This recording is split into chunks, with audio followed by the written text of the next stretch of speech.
Candace, I have an eating-related question for you to kick off today's episode. Okay. What celebrity chef would you bring to Disney, and where would you put them and why? Oh, goodness. That's a hard question because there are so many good celebrity chefs already there. Mm-hmm. Oh, but I think I have it. Okay. Jeffrey Zakarian. Okay. And I would put him in the Contemporary. Okay, tell me why. Because he just kind of fits that vibe, you know? What kind of food does he make? It's pretty much, I mean, he makes all kinds, but he makes a lot of elevated, like, American style food, which Okay. I think is kind of interesting since he's Lebanese, but Right. whatever. But yeah, it's usually like comfort food, but it's Okay. elevated. Okay. Yeah, I like him as a chef, too, so I think that would be good. Mm-hmm. That'd be good. Okay. How about you? To no one that knows me's shock, I would put Alton Brown. Okay. I don't think he has any restaurants No. anywhere, No. but I would put Alton Brown in Epcot. Fair. And the reason why is it would be such a science-y, like the concept that I have for him is understanding how your food is prepared. And why it works. Right. A science-y type restaurant that could be Southern, it could be American, it could be so many different things that Alton kind of speaks to.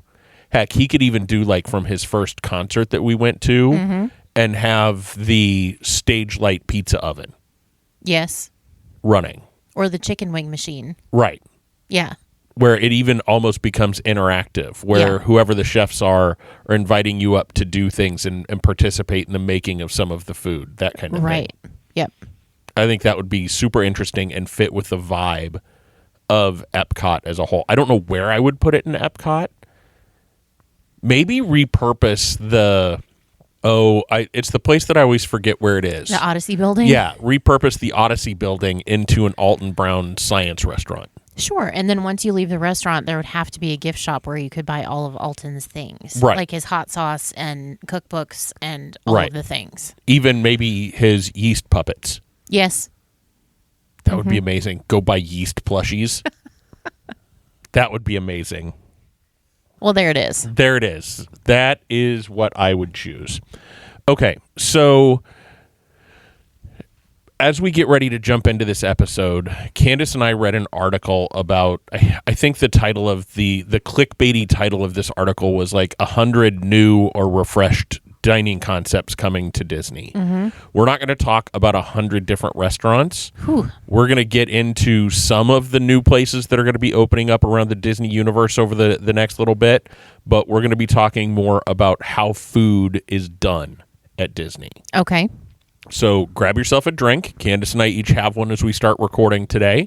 Relax, chill with us, and enjoy the episode.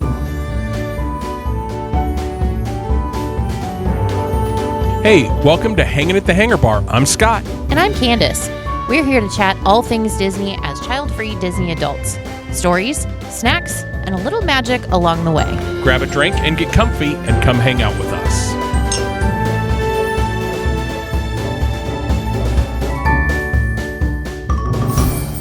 Welcome, Hangar Bar crew. We are back. We are definitely back for yet another episode, and we're talking about food, Best ever. right? It's our favorite thing. And Disney food to boot. Disney food at that. So as we jump into this episode, let me just go through a quick list of just 5 or 6 different things that we think are going to be opening or we know are going to be opening around the Disney universe in 2026. Then we'll jump into some different thought concepts, but I want to ground us in the reality of what might be coming. So the first one is there is a restaurant called Porto's coming to Disneyland. Okay. Let me look here to make sure I get what Porto's is. Porto's is a bakery and cafe that will be going into downtown Disney District. Okay. And the article says it will likely open its doors. So there might be some permits or something that they right. have yet to. Several of these are likely. Like the next thing that we're going to talk about, I'll just jump into it. There's also a restaurant called the Arthur and Son Steak and Bourbon. Oh, okay.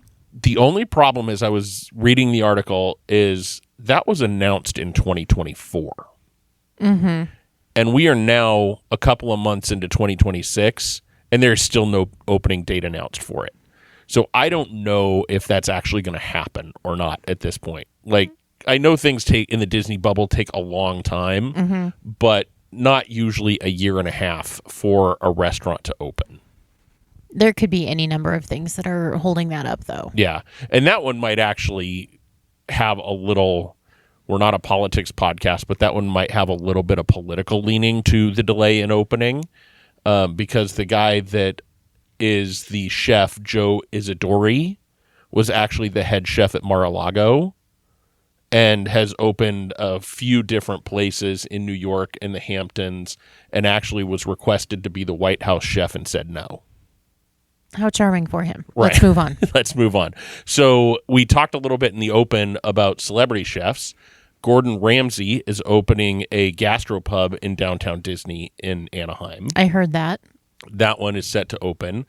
Then on the Disney Destiny, there's fun things like the Pride Lands dining, which some folks may have already heard about because that's already open and being eaten at on the cruise ships. So we'll talk a little bit about cruise ship food as well today.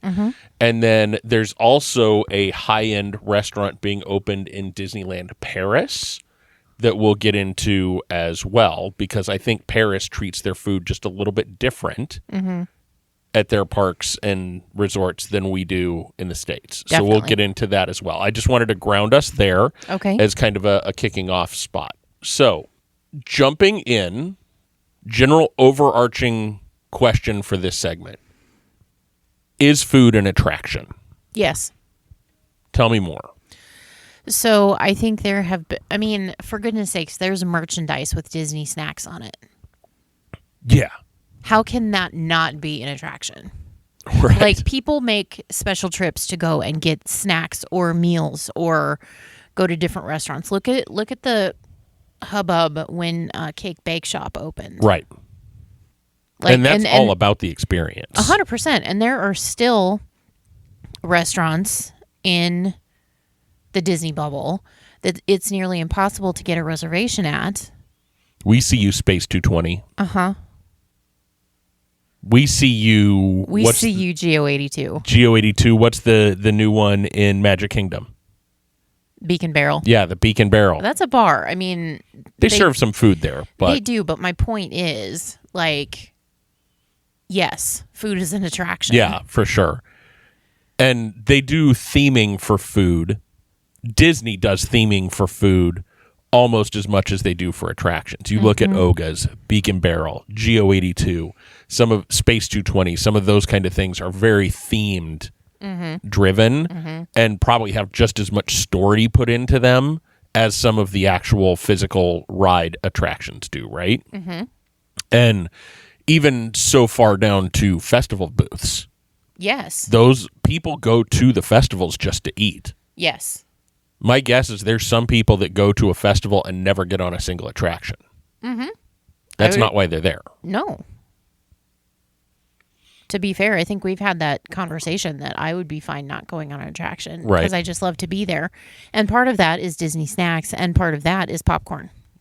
Popcorn, which is food in and amongst itself. Yes, it is. So, how else do they feel like an attraction, Candace? Like, one of the things that just popped into my head is you almost have to plan your dining like your ADRs like their rides. We've talked before about having to be not bouncing back and forth all over the park and sort of basing your day around being where you're supposed to be for your food. Well, that's my suggestion, and that's how I like to be because I don't like to expend energy if I don't need to. Right. Plus, the thought of being late for something kind of drives me nuts a little bit. So it's just me needing to be in the area where my dining reservation is going to be so I can be early. Right. But not everybody's like that. Some people will come screaming up at the very last possible minute. Come running from the other side of the park going, oh my God, oh my God, oh my God, oh my God, oh my God. But I understand what you're saying. Yeah. Like, it needs to be considered and it needs to be priority. Right. And when you think about food and drink as an attraction, here's a fun question for you to reflect on. What meals have we planned entire park days around? California Grill. We've done it a couple of times, actually, because we needed to get there. We also did Geo 82 and Space 220. Yes.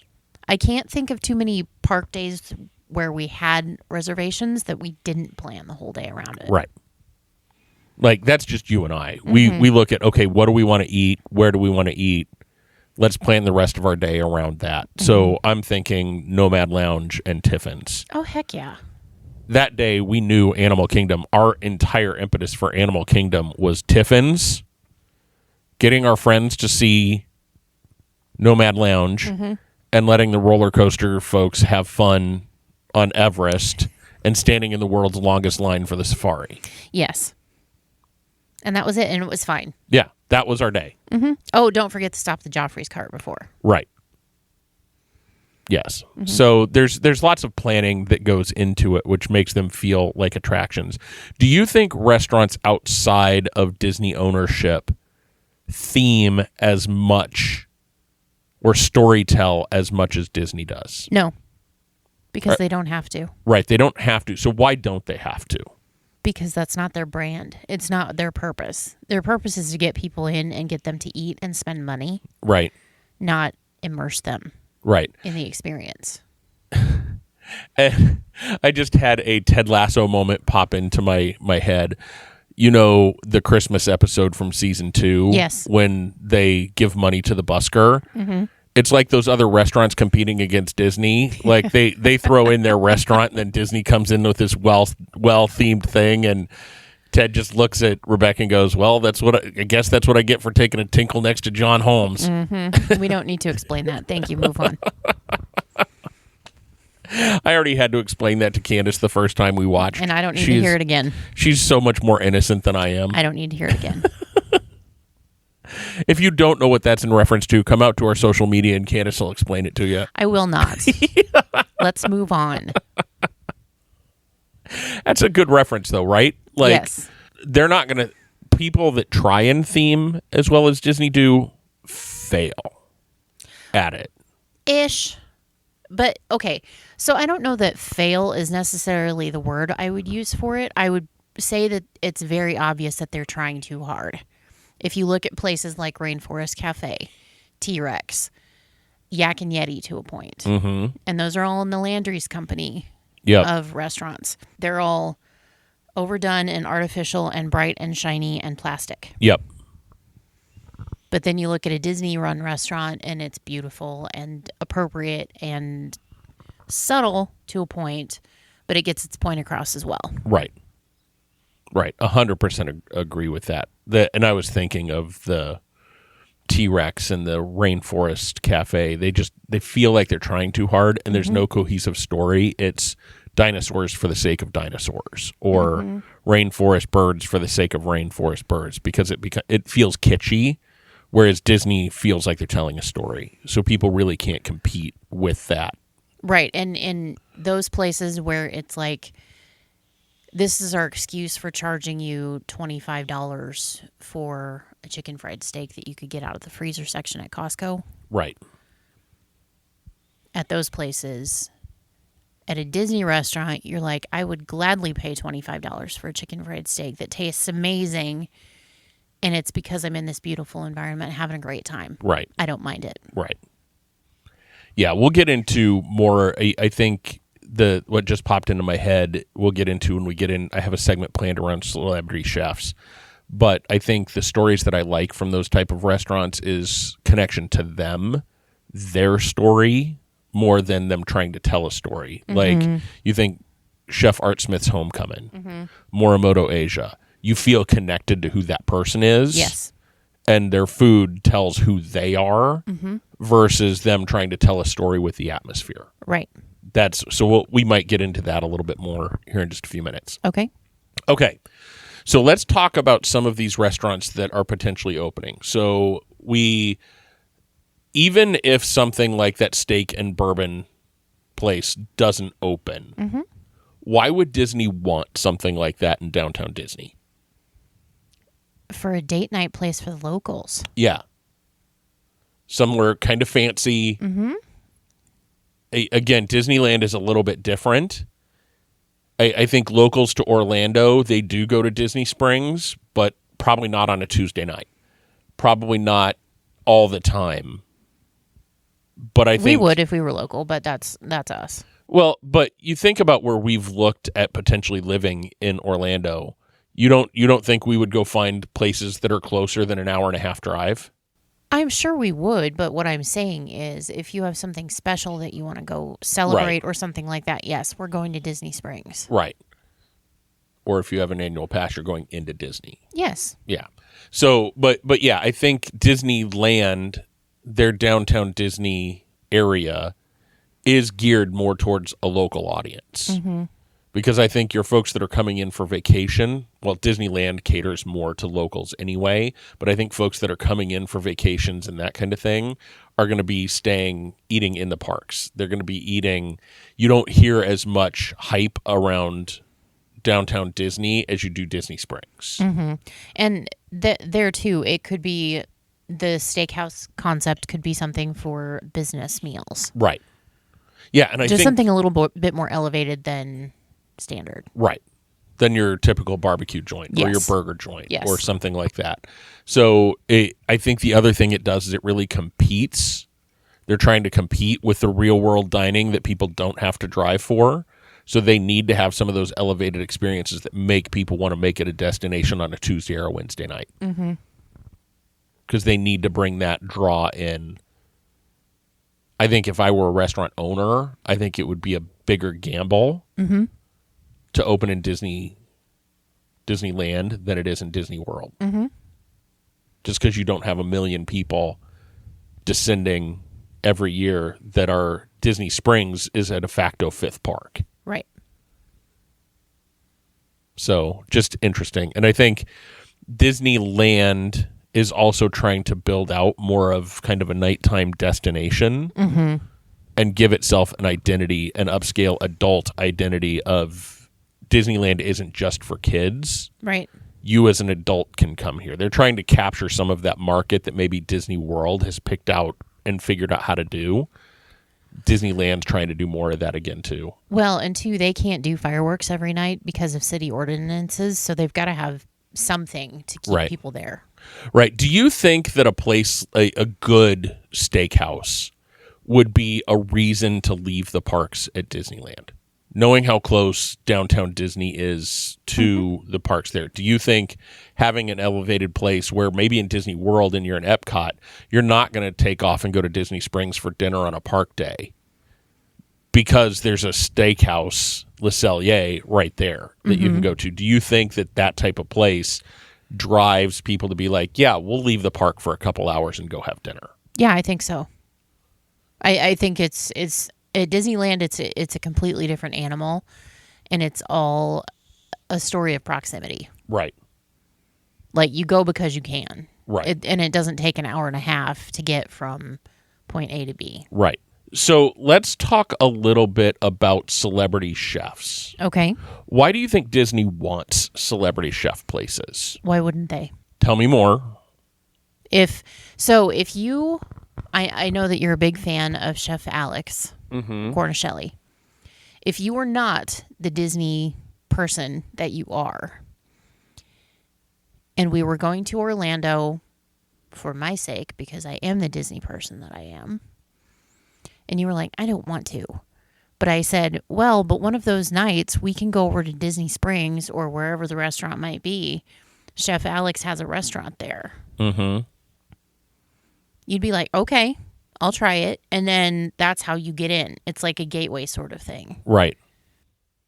Yeah, it's built-in marketing, right? Yes. It really helps drive more of that audience to your location. And I can't believe I didn't come up with, like, Butter South for my cold open question, because that would be phenomenal. Butter is Chef Alex Cornicelli's restaurant in in New York near Broadway. Just delicious food. And that's my 1A for the cold open. Okay. Now, I want a Chef Alex place in Disney, too. So thank you for reminding me of that. You're welcome. And I think celebrity chefs also bring, deserved or not, an air of credibility. Yes.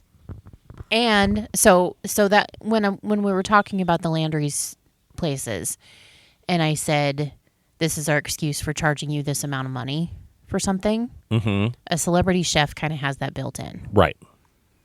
Like, think about our price. Well, we were on the dining plan, so it didn't really matter. But think about our bill when we got finished at Morimoto Asia. And yet we didn't think twice about it. A, because we were on the dining plan. But B, you don't get to eat in an Iron Chef's restaurant. Right. So there you go. Yeah. No, I want Morimoto Asia. I know. Ribs. Sticky ribs. And firecracker shrimp. Yes. Okay. Do celebrity restaurants make Disney feel more adult? Do you think kids, like, are those geared more towards the adults that want to go experience Alton's food or Chef Alex's food or Chef Art Smith's food or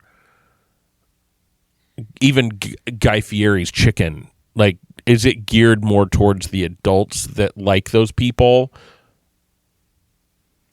I think it is, but it also kind of depends on who the chef is, because I think a lot of them, there is some of that, you kind of need to be a foodie and you kind of need to come here for knowing who I am. Right. If that makes sense.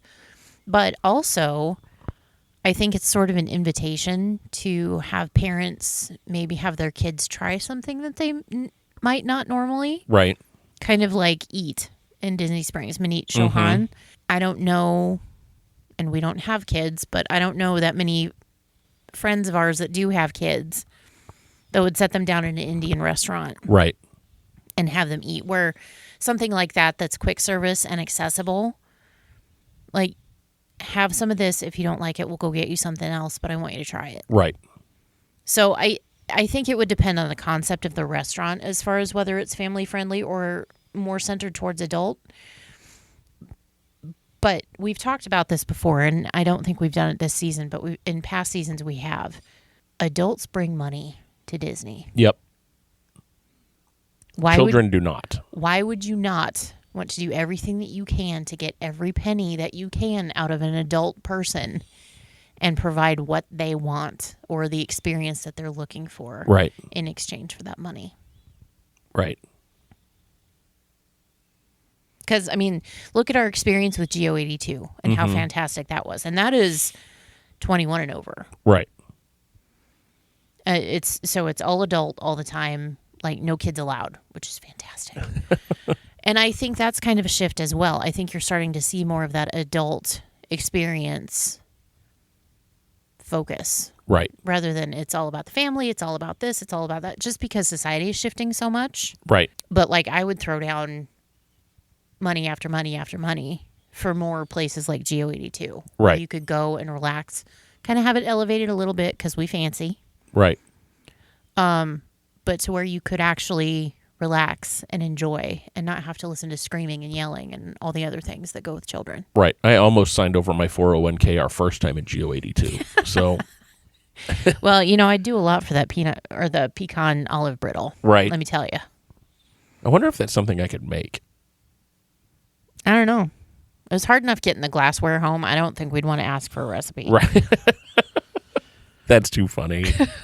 Okay. So let's jump into the cruise ship. Okay. Or the cruise line. My question and kind of the direction I want to take us here starts from the Pride Lands restaurant on the Adventure. Okay. And I think it's on a couple of the other ships as well. The newest ones. Right. Yes. Because the Adventure is the one that they repurposed over in Asia, right? Yes, but I think you're thinking about the Destiny. I think you're right. Yes. I think you're right. Going on. So, but the Pride Lands restaurant is very, very themed, it's a show. Show first. Show Food first, second. food second, which on the cruise line happens a lot. More so all the time. So why do you think Disney cruise ship dining is all about the IP? So they don't have to focus so much on the food quality, because it is harder to produce food like that in mass quantities so that you don't necessarily know who's going to order what and how many of whatever, to have it all match the quality that is synonymous with Disney. Right. You almost have to have something distract from it. Right. Does that make sense? It does. And we've gotten our fair share of dry cuts of pork. We've gotten our fair share of overcooked steaks. That happens, and you tend to forgive it a little bit when the room around you is changing colors. Right. Or you're looking at all of the different decorations in Lumiere's or Triton's or whatever. You tend to forgive that a little bit. I also think the cruise ship focuses on IP because Disney fans have an expectation to be entertained because it's Disney. Mm-hmm. So if you think about the cruise ship being the theme park, your restaurants on board then become your attractions. But, and I don't disagree with you there, but I will say, when we were just talking about the food quality and the experience in itself, you take yourself from the rotational dining restaurants or even the buffet or anything like that, where it's more focused on the IP and the Disney part of it, and you go up to some place like Palo. The quality of the food is vastly different than what you're going to get in any of the rotational dining experiences. The experience itself is miles ahead. Right. That's because at Palo they're cooking fresh. Yes, and exactly what you want. Right. And instead of trying to guess how much of something they have to have prepared to be able to serve 300 at a time. Right, because you can take 2.5 hours for your meal. Right. And enjoy every last moment of it. Right. And we do. Exactly. So, last question for this little segment is, would that level, and this is actually going to be a teaser for the next episode that we're going to release, which is a rabbit hole episode of mine. But do you think that level of IP dining would work in the parks, or does it only work on the ships? Tell me more about that. Could you imagine a Animator's Palette restaurant somewhere in Disney World? No. Why wouldn't it work in the parks like it does on the cruise ship? Because guests are not as captive as they are on a cruise ship. Like, where else are they going to go? Right. Like, in the parks, you've got how many ever thousands of acres of stuff to go look at and stuff to do and attractions to get on. Why would you want to spend an hour watching walls change? Right. Yeah, and I think the other hard part about that is that show is timed. You couldn't have a 6, 6:05, 6:10, 6:15, 6:20, 6:30 reservation times that are all separate and still do that timed of a show. Right. You would have to have 2 seating times. Right. And have a very limited amount of people that could actually get in to see it. Right. That would never work. Yeah, and that level of theming, I think the captive audience part is 100% spot on as well. Of if I'm there for an hour's dinner where I'm just ordering off of a menu and paying for the things that I get, the surroundings become less important. The story doesn't have to be as in your face. I want to go searching for the story in those restaurants at Disney World, whereas on the cruise ship, I almost need them to be, hey, here's our story. Right. You know what I mean? Right. Okay. So that's what I wanted to talk about from a cruise ship perspective. Let's jump over to Disney Paris. Okay. They are opening a fine dining establishment, Michelin-starred. It's not Michelin-starred yet, but with a Michelin-starred chef, called La Forêt Secrète, which is a signature dining location. Okay. It is so much more elevated than anything. Everything I'm reading about it is it's so much more elevated than anything you can find in the States. That doesn't surprise me. The food really is the show. As it should be. It's a much slower experience. It gives you that true French fine dining culture. So why is Paris able to do that differently than what we're able to do in the States? You want the snarky answer or the truth? It's How about kind of the same. How about both? Because America. Okay. Because Americans on the broad scale, and this is a general statement, and I know I shouldn't do that because it's not everybody, but Americans on the broad scale,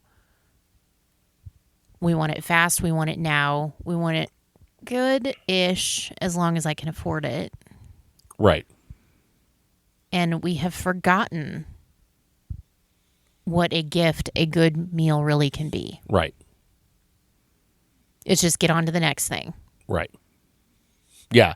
In the States, we plan our meals around Lightning Lane attractions. In Paris, the meal is the attraction. Exactly. And how many times have we heard influencers say, well, I don't know that you want to go to this table service restaurant because it's going to eat an hour and a half to 2 hours of your Right. park day. Well, excuse me, but bring me more. Right. Like, if I can go to Tiffin's and then go sit my happy butt on the patio at Nomad Lounge, that's what I'm going to do, and I'm perfectly happy doing that all day long. Yep. 100% agree. I wish we as Americans would slow down a little bit. As somebody that likes to be on the go, I still wish Americans would slow down.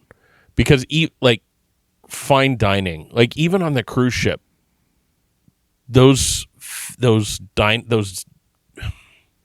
animators' palate feels rushed. Because they've got a show they have to keep up with. Right. I want us to be able, some of my favorite dinners on the cruise ship, or even just out in the wild, are dinners where we get there and we have no idea when we're going to get done. And there's no rush. Like some of those themed dinners we go to here locally. Yes.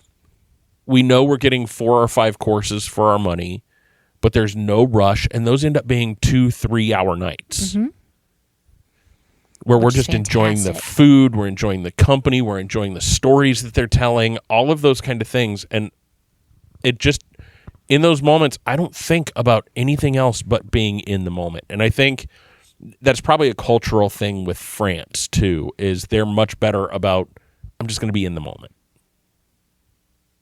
And I'm going to make the event about the meal. Right. And not what's coming next. Right. Right. Okay. Is Disney food, let's go in park, Okay. whatever park you want to imagine, is Disney food getting to the point where it can be the star attraction? Alternatively, do you think it's getting more to where we could go to Orlando without a park ticket? Just because of the food and the things that we want to do that might be outside of the theme parks. I've thought that for a long time. Where I want to go to Disney World sometime and not do the parks. Because there is so much to do. And I think we could do that, but that's you and me. That's Right. not everybody. Right.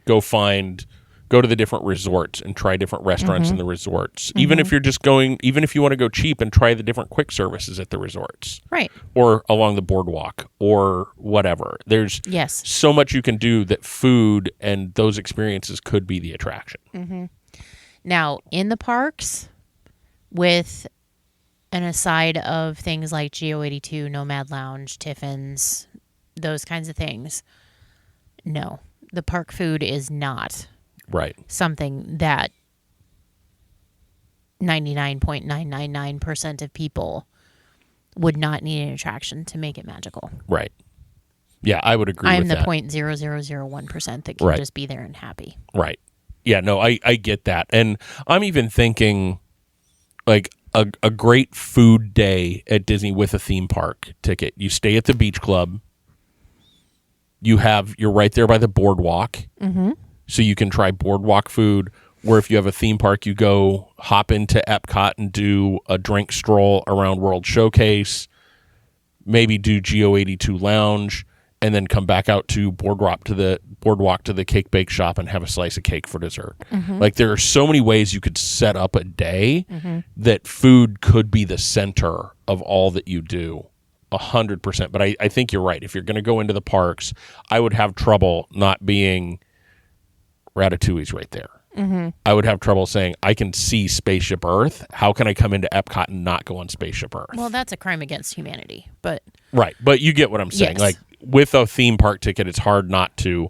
But I can also see us doing another Animal Kingdom day where we go on the safari and Expedition to Everest and spend the rest of the time in Nomad Lounge. Yes. Or just explore the trails a little bit and spend a lot of time in Nomad Lounge. Yes.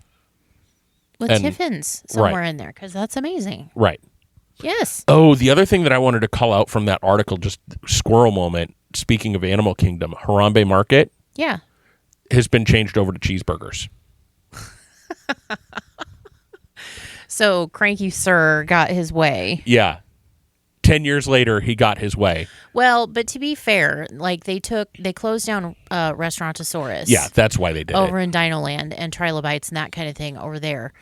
Which they better bring those buffalo chicken chips back somewhere. Right. I don't care where they put them, but they better bring them back because they were amazing. Anyway, they closed down Restaurantosaurus, so where else are you going to get a cheeseburger? Maybe not at 10:30 in the morning, but where are you going to get that cheeseburger? Right. Yeah, that's exactly why they did it, because they closed down the burger and fries place to put in Tropical Americas. So that's I just thought that was pretty funny that the one place where we always joke about you can't get a cheeseburger in Africa, you can now get a cheeseburger in Africa.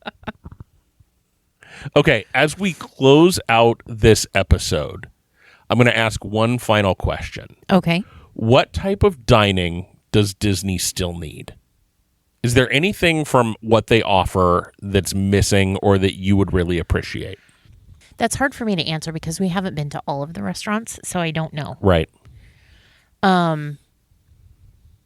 What I would like to see is something outside of Disney Springs, so probably at a resort someplace, that is a little bit elevated, but not as much as Victoria and Albert's, but more than California Grill used to be. Right. Does that make sense? Right. And I almost think that might be like the Yachtman or the Yachtsman. The Yachtsman. Like and that a could good be, steakhouse. Yeah, but we haven't been there. Right. So I can't say. Right. But, yeah. Yeah. Okay. So, friends, hopefully you appreciated this episode. We just wanted to, we read that article and we're like, ooh, we got to talk about new food. And then as I read the article, I'm like, this is too much clickbait for us to talk about. So we pivoted, used the article as kind of a reference point for us to get into this topic. I thought it was a lot of fun to record and talk about today. But do you have a cuisine that you think is missing from Disney? Is there a certain type of food that you wish you could find there that you can't? Wherever you go to Disney at, wherever your home base is, let us know. Come out, join us on Discord, come out to our Facebook, our Instagram. Let us know what you think in terms of food around Disney. Do you think food is the destination for you over the theme parks? Let us know that as well. Anything else you want to talk about before we sign off, Candace? Nope. Okay, everybody remember, whether you're eating or drinking or just going on rides, there is always a great, big, beautiful tomorrow. And we'll see you real soon.